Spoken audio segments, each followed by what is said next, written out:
മഞ്ഞൾ വിരിഞ്ഞ പൂവിൻ്റെ പുതുപുത്തൻ വിശേഷങ്ങളിലേക്ക് എല്ലാവർക്കും സ്വാഗതം. അങ്ങനെ മഹേഷ് രാഗിണിയോടായിട്ട് പറയുന്നുണ്ട്, രാഗിണി, കുട്ടിക്കാലം മുതലേ ഒരുമിച്ച് കളിച്ച് വളർന്നവരാവര്. അവർക്കിടയിൽ നീ സംശയിക്കുന്നത് പോലുള്ളൊരു ബന്ധം ഒരിക്കലും ഉണ്ടാവില്ല. ആങ്ങളെയും പെങ്ങളും ആണെന്നൊന്നും ഞാൻ പറയില്ല. പക്ഷേ കാമുകന്മാരല്ല. അതിനുള്ള വകതിരിവൊക്കെ അവർക്കുണ്ട്. നല്ല സുഹൃത്തുക്കളാ അവര്. ഒരു ചങ്കും രണ്ട് ശരീരവും ഉള്ള നല്ല ചങ്ങാതിമാര്. നീ കയറി ഓരോന്ന് സംശയിച്ച് വെറുതെ നാണം കെടാൻ നിൽക്കണ്ടെന്ന് പറയുന്നുണ്ട് മഹേഷ് രാഗിണിയോടായിട്ട്. ഇവിടെ ഹരിയാണെങ്കിൽ ചിത്തിരിയെ കിനാവ് കണ്ടു കിടക്കുകയാണ് കേട്ടോ. പെട്ടെന്ന് തന്നെ ഹരിയുടെ മനസ്സ് വല്ലാതെ അസ്വസ്ഥമാവുകയും ചെയ്യുന്നുണ്ട്. അതിനുശേഷം കാണിക്കുന്നത് നിരഞ്ജനയും ചിത്തിരിയും സ്കൂളിൽ പോകാനുള്ള തയ്യാറെടുപ്പിലാണ് കേട്ടോ. തുടർന്ന് ഷൂ കാണാത്തത് കൊണ്ട് തന്നെ ചിത്തിര മല്ലികാമയെ വിളിച്ച്, അച്ഛമ്മേ ഷൂ കണ്ടോ എന്നൊക്കെ ചോദിക്കുമ്പോൾ, ആ കിടക്കുന്നത് ഷൂ അല്ലേ, ഞാൻ തന്നെ എല്ലാം കണ്ടുപിടിച്ച് തരണം എന്നൊക്കെ പറഞ്ഞുകൊണ്ട് മല്ലികാമ ചിത്തിരിയുടെ നേരെ ദേഷ്യപ്പെടുന്നുണ്ട് കേട്ടോ. ഒരു സാധനം എടുത്ത സ്ഥലത്ത് വെക്കില്ല, എന്നിട്ട് അത് കണ്ടില്ല ഇത് കണ്ടില്ല എന്നും പറഞ്ഞുകൊണ്ട് രാവിലെ ആകുമ്പോൾ തുടങ്ങിക്കോളും വെപ്രാളം ഉണ്ടാക്കാന്നൊക്കെ പറയുന്നുണ്ട് കേട്ടോ. തുടർന്ന് ഇനി ഇതാര് കെട്ടുന്ന പറഞ്ഞിട്ട് ചിത്തിരിയുടെ മുടിയൊക്കെ കെട്ടി കൊടുക്കുന്നുണ്ട് കേട്ടോ. തുടർന്ന് നിരഞ്ജനയോടായിട്ട്, നീ റെഡിയായോ, എന്നാ പിന്നെ ആരെ കാത്തിരിക്കുക, ഇറങ്ങ താഴോട്ട്, പാല് കുടിക്കേണ്ടതെന്ന് ചോദിക്കുന്നുണ്ട് കേട്ടോ. ശേഷം ചിത്തിരക്കുള്ള പാല് കൊടുക്കുമ്പോൾ, പാലൊന്നും വേണ്ട, ഇപ്പോഴേ നേരം വയ്ക്കുന്ന ചിത്തിര പറയുമ്പോൾ, അതൊന്നും പറയാൻ പറ്റില്ല, കുടിച്ചേച്ചും പോയാൽ മതിയെന്ന് മല്ലികാമ പറയുമ്പോൾ, സമയമില്ല അച്ഛമ്മേന്നൊക്കെ പറയുന്നുണ്ടെങ്കിൽ നിർബന്ധിച്ച് പാല് കുടിപ്പിക്കുന്നുണ്ട് മല്ലികാമ. അപ്പൊ നിരഞ്ജന പറയുന്നുണ്ട്, നീ ഭാഗ്യം ചെയ്തവളാ ചിത്തു, ഇത്രയും നല്ല ഒരു അച്ഛമ്മയെ നിനക്ക് എവിടെയും കിട്ടില്ല എന്ന് പറയുമ്പോൾ, അയ്യോ പിന്നെ ഞാൻ നിന്റെ അച്ഛമ്മയല്ലേ എന്ന് പറയുന്നുണ്ട് കേട്ടോ മല്ലികാമ. തുടർന്ന് നിരഞ്ജനയെയും നിർബന്ധിപ്പിച്ച് പാല് കുടിപ്പിക്കുന്നുണ്ട് കേട്ടോ. തുടർന്ന് പൊട്ട് വെച്ചില്ലല്ലോ നീ എന്ന് ചിത്തിരയോടായിട്ട് പറയുമ്പോൾ, പൊട്ടൊന്നും വേണ്ട അച്ഛമ്മയെന്ന് പറയുമ്പോൾ, അതെ പെൺകുട്ടികൾ നല്ല ഭംഗിയായിട്ട് വേണം പോവാൻ, മനസ്സിലായോ എന്ന് ചോദിക്കുമ്പോൾ, എന്തിനും തിരിച്ച് ചോദിക്കുന്നുണ്ട് ചിത്തിര. അപ്പോൾ മല്ലികാമ ഉത്തരം കിട്ടാതെ ഇങ്ങനെ പരുങ്ങുമ്പോൾ, എനിക്കറിയാം, എന്നാലേ കടക്കാരുടെ ചാന്തും വളയൊക്കെ ചിലവാകുമെന്ന് നിരഞ്ജന പറയുന്നതും എല്ലാവരും ചിരിക്കുകയാണ് കേട്ടോ. അപ്പോൾ അത് കണ്ട് എന്താ തെറ്റിപ്പോയോ എന്ന് നിരഞ്ജന ചോദിക്കുന്നതും, ഇല്ലല്ല കറക്റ്റാണെന്ന് പറയുന്നുണ്ട് കേട്ടോ മല്ലികാമ. തുടർന്ന് ചിത്തിരിയും നിരഞ്ജനയും മല്ലികാമയ്ക്ക് ഉമ്മയ്ക്ക് കൊടുത്ത് സ്കൂളിലേക്ക് പോവാണ് കേട്ടോ. അപ്പൊ ചിത്തിര മുമ്പോട്ട് പോകുന്നതും മല്ലികാമ നിരഞ്ജനയെ പിടിച്ചു നിർത്തി, അതെ അവളെ നോക്കിക്കോണെന്ന് പറയുമ്പോൾ, അത് ഞാൻ ഏറ്റു അച്ഛമ്മേ, ആരും കൊത്തിക്കൊണ്ട് പോവാതെ കൊച്ചുമോളെ ഇവിടുന്ന് കൊണ്ടുപോയത് പോലെ തന്നെ തിരിച്ചേൽപ്പിക്കുന്ന കാര്യം ഞാൻ ഏറ്റു, അത് പോരാൻ ചോദിക്കുമ്പോൾ മതിയെന്ന് പറയുന്നുണ്ട് മല്ലികാമ. അങ്ങനെ അവർ രണ്ടുപേരും കൂടെ സ്കൂളിലേക്ക് പോവാണ് കേട്ടോ. അവർ പോയതിനു ശേഷം ഒരു കണക്കിന് ചിത്തിര ഒരുങ്ങാതെ തന്നെയാണ് നല്ലതെന്ന് ശ്രീജ പറയുന്നതും, അതെന്താണെന്ന് മല്ലികാമ ചോദിക്കുമ്പോൾ, അല്ല ഒരുങ്ങാതെ തന്നെ കാണാൻ നല്ല ഭംഗിയാ, വെറുതെ എന്തിനാ ഒരുങ്ങി ചെറുക്കന്മാരെ പ്രലോഭിപ്പിക്കുന്നതെന്ന് പറയുമ്പോൾ, ഹേ അവൾ ആ ടൈപ്പൊന്നുമല്ല, അതെ അവൾ എൻ്റെ മോളാ, ഞാൻ വളർത്തിയതാ, നീ പറയുന്നത് പോലെ ചെറുക്കന്മാർ പുറകെ വന്നാൽ അവൾ വീഴത്തൊന്നുമില്ല എന്ന് പറയുന്നുണ്ട് കേട്ടോ മല്ലികാമ ശ്രീജിയോടായിട്ട്. പിന്നീട് കാണിക്കുന്നത് ഹരിയെയാണ് കേട്ടോ. ഹരി മറ്റൊരു ഓട്ടോ ഡ്രൈവറായ ഭാർഗവൻ ചേട്ടന്റെ അടുത്ത് പോയി, ഭാർഗവൻ ചേട്ടാ എൻ്റെ മുഖം കണ്ടാൽ ഞാൻ എന്തെങ്കിലും കള്ളത്തരം കാണിച്ചതായിട്ട് തോന്നുന്നുണ്ടോ എന്നൊക്കെ ചോദിക്കുമ്പോൾ, തോന്നുന്നു തന്നെ പറയുന്നുണ്ട് കേട്ടോ ഭാർഗവൻ ചേട്ടൻ. എന്നാ പറ എന്ത് കളത്തറ ഞാൻ കാണിച്ചതെന്ന് ചോദിക്കുമ്പോൾ ഭാർഗവൻ ചേട്ടൻ പറയുന്നുണ്ട്, നീ കട്ടു ഒരു പൂ എന്ന് ഭാർഗവൻ ചേട്ടൻ പറയുന്നതും, എന്തു പൂ എന്ന് ചോദിക്കുന്ന ഹരിയോട് പാരിജാത പൂ എന്ന് ഭാർഗവൻ ചേട്ടൻ പറയുന്നതും, ഭാർഗവൻ ചേട്ടൻ അതെങ്ങനെ മനസ്സിലായി എന്ന് ചോദിക്കുന്നുണ്ട് കേട്ടോ ഹരി. അപ്പോൾ ഭാർഗവൻ ചേട്ടൻ പറയുന്നുണ്ട്, കൊല്ലം കുറെ ആയില്ലേ മോനെ ഞാൻ 3 വീലർ ഓടിക്കാൻ തുടങ്ങിയിട്ട്, എനിക്ക് ഇന്നലെ സംശയം ഉണ്ടായിരുന്നു, അവന്റെ ഓരോ ചോദ്യവും പരുങ്ങിയുള്ള ആ നിൽപ്പ് എന്നൊക്കെ ഭാർഗവൻ ചേട്ടൻ പറയുന്നതും, ഇന്നലെ കിടന്നിട്ട് ഉറക്കം വരുന്നില്ല ചേട്ടാ, കണ്ണടച്ചാൽ തെളിയുന്നത് അവളുടെ മുഖ, കാറ്റിലൂടെ വരുന്നത് അവളുടെ മണമാണ്, ലൈറ്റ് ഇട്ടാൽ തോന്നും അവൾ ചിരിക്കുകയാണെന്ന്, എവിടെ നോക്കിയാലും അവളാണെന്നൊക്കെ പറയുന്നുണ്ട് കേട്ടോ ഹരി. അപ്പോൾ അത് കേട്ട് ഭാർഗവൻ ചേട്ടൻ പറയുന്നുണ്ട്, ഇതുവരെ നീ ഒരു ഓട്ടോ ഡ്രൈവർ ആയിരുന്നു, ഇപ്പൊ കവിയായി, ഇനി ഭ്രാന്തനാകും, അതാണ് പ്രേമത്തിന്റെ ശക്തി എന്ന് പറയുന്നുണ്ട് ഭാർഗവൻ ചേട്ടൻ. അപ്പോൾ ഹരി പറയുന്നുണ്ട്, ഇത്രയും കാലം എൻ്റെ ഉള്ളിൽ ഇങ്ങനെയൊന്നും ഉണ്ടായിരുന്നില്ല ഭാർഗവൻ ചേട്ടാ, പെട്ടെന്ന് എല്ലാം പൊട്ടിമുളച്ച് വന്നതെന്ന് ഹരി പറയുന്നതും, എടാ പ്രേമത്തിന്റെ വിത്ത് നമ്മുടെ ഉള്ളിൽ എപ്പോഴാ വീഴുന്നതെന്ന് പറയാൻ പറ്റില്ല, അതങ്ങനെ കിടക്കും നമ്മൾ പോലും അറിയാതെ, അത് ഒരു ദിവസം മുളക്കും, അതും നമ്മൾ അറിയണമെന്നില്ല, ആ ചെടി പൂവിടും, അപ്പോഴാ നമ്മൾ അറിയാന്നൊക്കെ ഭാർഗവൻ ചേട്ടൻ പറഞ്ഞു കൊടുക്കുന്നുണ്ട് കേട്ടോ.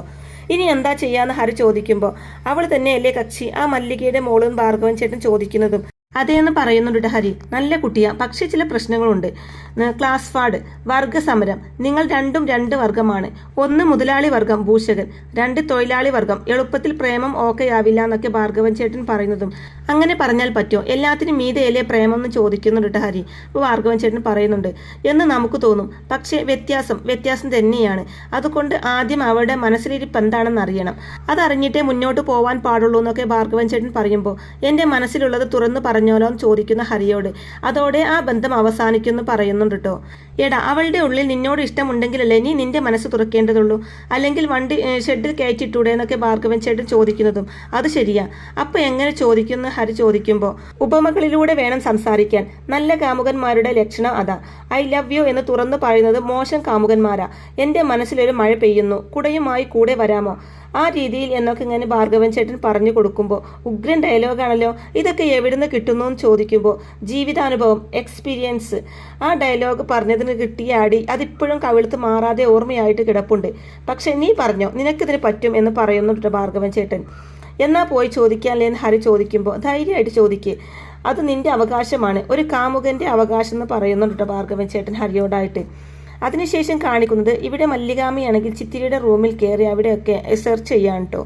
ബെഡിലും തലയിണക്കിടയിലും എല്ലായിടത്തും നോക്കുന്നുണ്ട് കേട്ടോ. പുസ്തകമൊക്കെ എടുത്ത് ഓരോ പേജും മറിച്ച് നോക്കുകയൊക്കെ ചെയ്യുന്നുണ്ട് കേട്ടോ. അപ്പോൾ ഇതേ സമയം ശ്രീജ അങ്ങോട്ടേക്ക് വന്നിട്ട് ചേച്ചി എന്ത് ചെയ്യാന്ന് ചോദിക്കുമ്പോൾ സെർച്ചിങ് റൈഡ്, ഞാൻ ഇവളുടെ ബുക്കൊക്കെ ഒന്ന് എടുത്തു നോക്കുമായിരുന്നു. ഇവളുടെ പ്രായം അറിയാലോ, എന്തെങ്കിലും ഒപ്പിച്ച് വെച്ചിട്ട് പിന്നെ നമ്മളതിന് പരിഹാരം കാണുന്നതിനേക്കാൾ എത്രയോ നല്ലതാണ് ഒന്നും വരാതെ നോക്കുന്നതെന്ന് പറയുന്നുണ്ട്. ദേ ഒരു മയിൽപ്പീലി, ഒരു കത്ത്, ഒരു വളപ്പൊട്ട്, ഇച്ചിരി മഞ്ചാടിക്കുരു, അങ്ങനെ എന്തെങ്കിലും ഒന്ന് ഈ മുറിക്കകത്ത് നിന്ന് കണ്ടെത്തിയാൽ നമുക്ക് ഊഹിക്കാലോ അവളുടെ മനസ്സിൽ പ്രായത്തിൻ്റെതായ ചില ചലനങ്ങൾ രൂപം കൊള്ളാൻ തുടങ്ങിയിട്ടുണ്ടെന്നൊക്കെ മല്ലികാമ പറയുന്നതും നമ്മുടെ ചിത്തുവിൻ്റെ മനസ്സിൽ ചലനങ്ങളോ ഒരിക്കലും ഇല്ല ചേച്ചി, ചിത്തു നല്ല പക്വതയുള്ള കുട്ടിയാ, അവൾ ഒരിക്കലും മണ്ടത്തരങ്ങളൊന്നും കാട്ടില്ല എന്ന് പറയുന്നുണ്ട് ശ്രീജ. അപ്പോൾ അത് കേട്ട് സന്തോഷത്തോടെ മല്ലികാമ പറയുന്നുണ്ട്, അതൊക്കെ എനിക്കറിയാം, ഞാൻ വളർത്തിയ കുട്ടിയല്ലേ, എന്നാൽ നമ്മൾ പിള്ളേരുടെ പ്രായം നോക്കണം. ഈ പല പല പ്രലോഭനങ്ങളല്ലേ ശ്രീജ, പിള്ളേര് എപ്പോഴാ എന്തിലാ ചെന്ന് വീണ് പോകുന്നതെന്നോ നമുക്ക് പറയാൻ പറ്റത്തില്ലല്ലോ എന്നൊക്കെ പറയുന്നുണ്ട് മല്ലികാമ.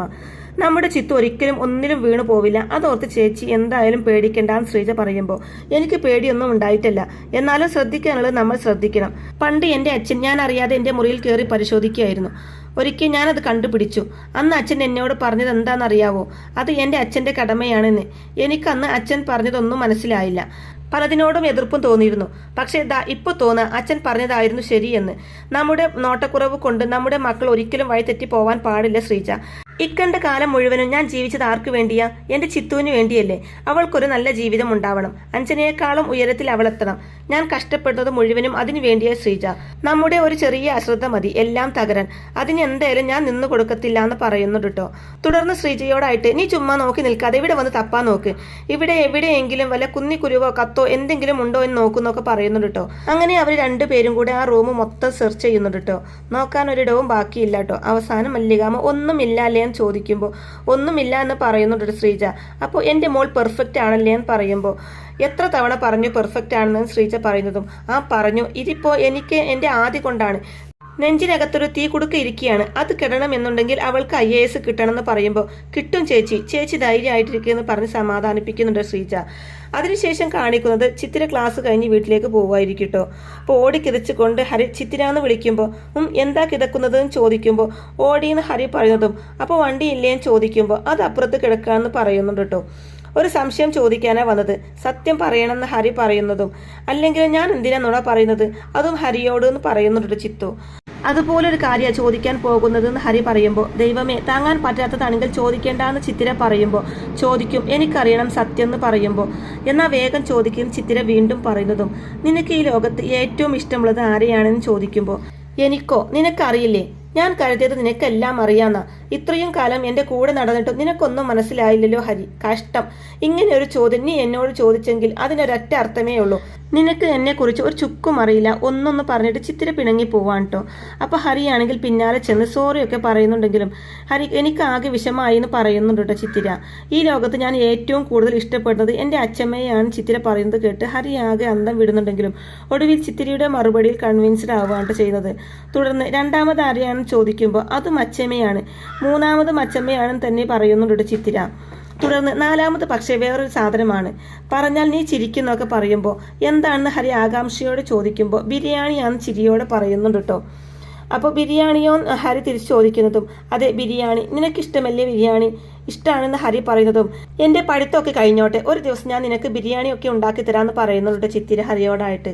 അല്ല ഇത് ചോദിക്കാനാണ് വണ്ടി അപ്പുറത്തിട്ട് നീ ഓടി കിതച്ചു കൊണ്ടുവന്നതെന്ന് ചോദിക്കുമ്പോൾ അതേന്ന് പറയുന്ന ഹരിയോട് ഉത്തരം കിട്ടിയല്ലോ, ഇനി എനിക്ക് പോവാലോ എന്ന് ചിത്തിര പറയുമ്പോൾ പൊക്കോ എന്ന് പറയുന്നുണ്ട് ഹരി. എന്തായാലും താൻ ഉദ്ദേശിച്ച കാര്യം ചിത്തിരയിൽ നിന്നും കേൾക്കാത്തത് കൊണ്ട് തന്നെ ആകെ നിരാശപ്പെട്ടുകൊണ്ടാണ് കേട്ടോ ഹരിയും പോകുന്നത്. പക്ഷേ ചിത്തിരയ്ക്ക് ഹരിയുടെ ആ ചോദ്യം വന്നപ്പോൾ തന്നെ എവിടേക്കാ കാര്യങ്ങളുടെ പോക്ക് എന്ന് മനസ്സിലായിട്ടുണ്ടാവും കേട്ടോ. ചിത്തിര മനഃപൂർവ്വം ഹരിയോടുള്ള ഇഷ്ടം തുറന്നു പറയാത്തതാവും. IAS എന്ന ലക്ഷ്യം അതിന് ഒരു കോട്ടവും പറ്റാൻ പാടില്ല എന്ന് വിചാരിച്ചിട്ടാവും കേട്ടോ. അതിനുശേഷം കാണിക്കുന്നത് മല്ലികാമ ചിത്രയുടെ ടിഫിൻ ബോക്സ് എടുത്ത് ശ്രീജയെ കാണിച്ചതിന് ശേഷം ഞാൻ എന്ത് പറഞ്ഞപ്പോൾ നീ വിശ്വസിച്ചില്ലല്ലോ, ഇപ്പം എങ്ങനെയുണ്ട്, ഇത് കണ്ടോ, IAS കാരിയാകാൻ പോകുന്ന കുട്ടി ഉച്ചഭക്ഷണം എടുക്കാതെയാണ് ക്ലാസ്സിൽ പോയിരിക്കുന്നതെന്ന് മല്ലികാമ പറയുന്നത് കേട്ട് ഞാൻ എടുത്തു കയ്യിൽ കൊടുത്തതാണല്ലോ എന്ന് ശ്രീജ പറയുമ്പോൾ നീ കൊടുത്തു, പക്ഷെ അവൾ അതെടുത്ത് ബാഗിൽ വെച്ചില്ല. എന്ന് വെച്ചാൽ എന്താ, തീരെ ശ്രദ്ധയില്ലാത്ത ഒരാൾക്ക് എങ്ങനെ IAS എടുക്കാൻ പറ്റുന്നത് എന്നൊക്കെ മല്ലികാമ ചോദിക്കുമ്പോൾ ഇത് കേൾക്കുന്ന ശ്രീജ ഇതൊക്കെ എല്ലാ കുട്ടികൾക്കും പറ്റുന്ന അബദ്ധമല്ലേ ചേച്ചി എന്ന് പറയുമ്പോൾ എല്ലാ കുട്ടികളെയും പോലെയല്ല ചിത്തു, അവൾ അങ്ങനെ ആകാനും പാടില്ല. മറ്റു കുട്ടികളെ പോലെ ആവാനായിരുന്നെങ്കിൽ എന്തിനാണ് ഞാൻ ഇങ്ങനെ കഷ്ടപ്പെടുന്നത്? നിനക്കറിയാമല്ലോ, നല്ല ഒന്നാന്തരം എസ്റ്റേറ്റ് ഉണ്ട് എനിക്ക് പീരുമേട്ടിൽ. ഞാൻ എന്തിനാ തൊഴിലാളികളുടെ പേരിലുള്ള സൊസൈറ്റിയിലേക്ക് അത് എഴുതി കൊടുത്തത്? എനിക്കോ പോയി നടത്തിക്കൂടായിരുന്നോ? ഇതെല്ലാം ചിത്തുവിന് വേണ്ടി ചെയ്തതാണ്. ഹൈ റേഞ്ചിലേക്കാളും നല്ല വിദ്യാഭ്യാസം ഈ സിറ്റിയിൽ കിട്ടും എന്നുള്ളത് കൊണ്ടാണ് എല്ലാം അവസാനിപ്പിച്ച് ഞാൻ ഇങ്ങോട്ട് വന്നത്. പണ്ട് ഞാനും ചിത്തിരിയും മാത്രമായിരുന്നു താമസം. നിന്നെന്തിനാ ഞാനിവിടെ ജോലിക്ക് വെച്ചത്? എനിക്ക് മുഴുവൻ നേരവും ചിത്തുവിന്റെ കാര്യം നോക്കാൻ വേണ്ടിയാണ്. എന്നിട്ട് അവൾ കാണിക്കുന്നതോ ഇങ്ങനെ. ഇനി ഉച്ചയ്ക്ക് എന്റെ കുഞ്ഞ് എന്ത് കഴിക്കുമാവോ എന്നൊക്കെ പറഞ്ഞുകൊണ്ട് മല്ലികാമ അങ്ങനെ പരിതപിക്കുമ്പോൾ സ്കൂൾ ക്യാൻറ്റീനിൽ നിന്ന് കഴിക്കുമെന്ന് പറഞ്ഞ് ശ്രീജ സമാധാനിപ്പിക്കുമ്പോൾ സ്കൂൾ ക്യാൻറ്റീനിൽ നിന്നും വാങ്ങിച്ച് എന്റെ മോള് കഴിക്കേണ്ട, അതൊക്കെ എങ്ങനെയുണ്ടാക്കുന്നതാണെന്ന് ആർക്കറിയാം. ഒരു കാര്യം ചെയ്യാം, നമുക്ക് ഹരിയെ വിളിക്കാം, അവൻ കൊണ്ടുപോയി കൊടുക്കട്ടെ ചിത്തുവിനുള്ള ഭക്ഷണം എന്ന് തീരുമാനിക്കുന്നുണ്ട് മല്ലികാമ. എന്തായാലും ചിത്തുവിന്റെ ഒരു അശ്രദ്ധ, ഈ ചോറ്റുപാത്രം മറന്നു, നാളെ എന്തായിരിക്കും മറക്കുക? ഇങ്ങനെ പോയാൽ എങ്ങനെ IAS പരീക്ഷ എഴുതുന്നൊക്കെ പറയുമ്പോൾ ശ്രീജ പറയുന്നുണ്ട്, എൻ്റെ ചേച്ചി ഡിഗ്രി കഴിഞ്ഞുള്ള പരീക്ഷയെക്കുറിച്ച് ഇപ്പോഴേ ആദ്യം പിടിക്കേണ്ട കാര്യമുണ്ടോ എന്നൊക്കെ ചോദിക്കുമ്പോൾ നിനക്ക് അങ്ങനെയൊക്കെ പറയാം, എൻ്റെ മനസ്സ് എനിക്ക് അറിയോ, അതെൻ്റെ ഒരു വാശിയാണ്, അത് തന്നെയാണ് എൻ്റെ ജീവിതവും എന്ന് പറയുന്നുണ്ട് കേട്ടോ. തുടർന്ന് വേഗം ഹരിയെ വിളിച്ച് പറയാൻ ശ്രീജയോട് പറയുന്നുണ്ട് മല്ലികാമ. അതിനുശേഷം കാണിക്കുന്നത് ഹരി ഭാർഗവൻ ചേട്ടനോട് പറയുന്നുണ്ട്, ഹരിയുടെ മനസ്സിൽ ഞാനില്ലെന്നും അവൾക്ക് ഈ ലോകത്ത് രണ്ട് സാധനങ്ങളെ ഇഷ്ടമുള്ളൂ, ഒന്ന് അച്ചമ്മ പിന്നെ ബിരിയാണി എന്നൊക്കെ പറയുമ്പോൾ അപ്പോൾ ഇത് കേൾക്കുന്ന ഭാർഗവൻ ചേട്ടൻ ചിരിക്കുമ്പോൾ നിങ്ങൾ എന്തിനാ ചിരിക്കുന്നത്? അവളത് പറഞ്ഞപ്പോൾ എൻ്റെ ചങ്ക് പിടഞ്ഞു. ഞാനൊന്നും അവളുടെ ആരുമല്ല ഭാർഗവൻ ചേട്ടാ, നിങ്ങൾ പറഞ്ഞതാണ് ശരി, ഉള്ളവനും ഇല്ലാത്തവനും തമ്മിലുള്ള വ്യത്യാസം അതുണ്ടെന്ന് പറയുമ്പോൾ ഭാർഗവൻ ചേട്ടൻ പറഞ്ഞു കൊടുക്കുന്നുണ്ട്, എടാ അതാ ക്ലാസ് വാർഡ്, നീ ചോദിക്കേണ്ട പോലെ അവളോട് ചോദിച്ചില്ല, നിന്റെ അവൾക്ക് മനസ്സിലായില്ലെന്ന് പറയുമ്പോൾ ഞാനിത് മതിയാക്കി നിരാശയോട് പറയുന്ന ഹരിയെയും കാണിച്ചുകൊണ്ടാണ് കേട്ടോ ഇന്നത്തെ ഈ എപ്പിസോഡ് അവസാനിക്കുന്നത്. അങ്ങനെ മഞ്ഞിൽ വിരിഞ്ഞ പൂവിൻ്റെ വളരെ ത്രില്ലിംഗ് ആയിട്ടുള്ള നല്ല അടിപൊളി എപ്പിസോഡുകളൊക്കെ ആയിരിക്കും കേട്ടോ ഇനി വരാനിരിക്കുന്നത്. അപ്പോൾ ഈ റിവ്യൂ ഇഷ്ടമായിട്ടുണ്ടെങ്കിൽ വീഡിയോ ലൈക്ക് ചെയ്യാനും ചാനൽ കൂടി ഒന്ന് സബ്സ്ക്രൈബ് ചെയ്ത് സപ്പോർട്ട് ചെയ്യാനും മറക്കല്ലേ ഫ്രണ്ട്സ്. താങ്ക്